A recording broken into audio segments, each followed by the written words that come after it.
माननीय सदस्यगण, मैं 18वें लोकसभा के सभी नवनिर्वाचित सदस्यों को बहुत बहुत बधाई और शुभकामनाएं देती हूँ।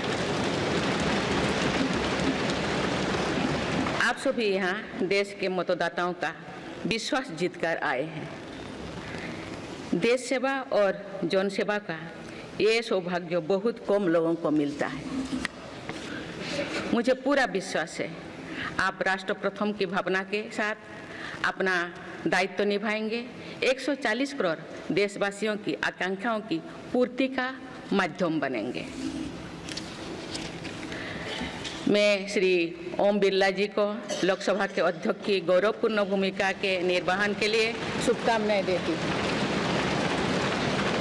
उनके पास सार्वजनिक जीवन का बहुत व्यापक अनुभव है। मुझे विश्वास है कि वे लोकतांत्रिक परंपराओं को अपने कौशल से नई ऊंचाई से देने में सफल होंगे। माननीय सदस्यगण, मैं आज कोटि कोटि देशवासियों को की तरफ से भारत के चुनाव आयोग का भी आभार व्यक्त करती हूँ।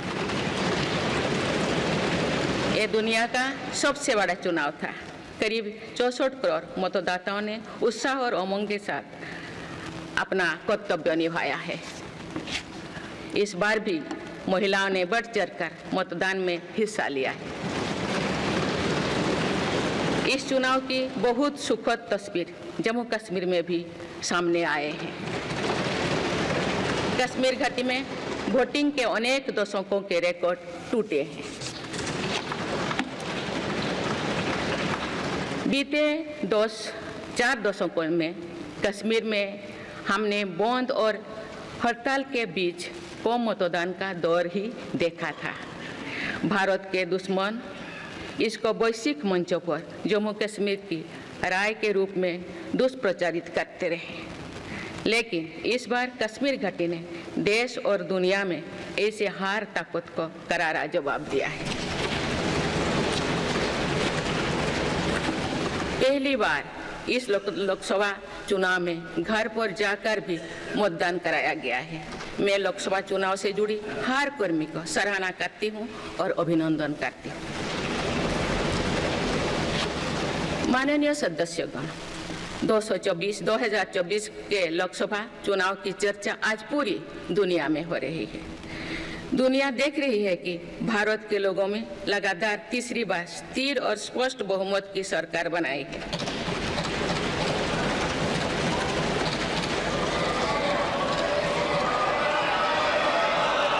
छह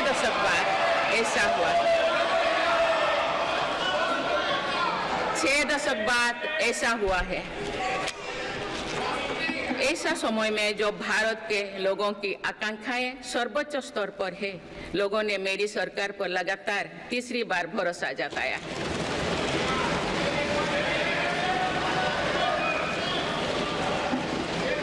भारत के लोगों को ये पूर्ण विश्वास है कि उनकी आकांक्षाएं सिर्फ मेरी सरकार ही पूरा कर सकती है।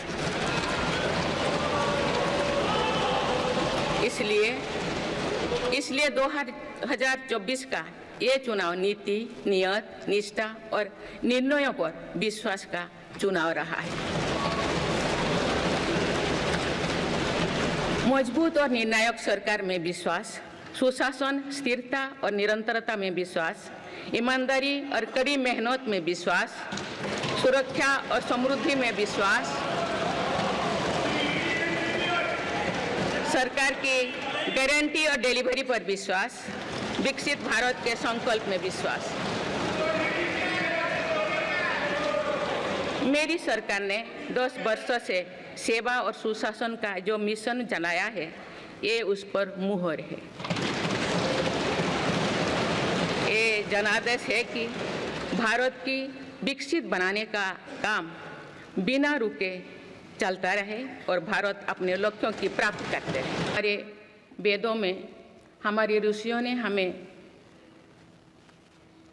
कुछ नीति वाणी दिए हैं, जैसे कि समानो मंत्र हो समिति ही समानी की प्रेरणा दी है। अर्थात हम एक समान विचार और लक्ष्य लेकर एक साथ काम करें। यही इस संसद की मूल भावना है। इसलिए जब भारत तीसरी नंबर की इकोनॉमी बनेगा तो देश की इस सफलता में आपकी भी सहभागिता होगी। हम जब 2027 में आज़ादी की शताब्दी का उत्सव विकसित भारत के रूप में मनाएंगे तो इस पीढ़ी को भी श्रेय मिलेगा। आज हमारे युवाओं में जो सामर्थ्य है, आज हमारे संकल्प में जो निष्ठा है, हमारी जो असंभव सी लगने वाली उपलब्धियां हैं, ये इस बात का प्रमाण है कि आने वाला दौर भारत का दौर है।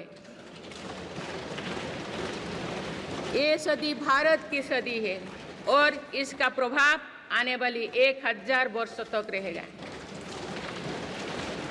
आइए हम सब मिलकर पूर्ण कर्तव्यनिष्ठा के साथ राष्ट्रीय संकल्पों की सिद्धि में जुट जाएं, विकसित भारत बनाएं। आप सभी को मेरा बहुत बहुत बहुत शुभकामनाएं। धन्यवाद। जय हिंद, जय भारत।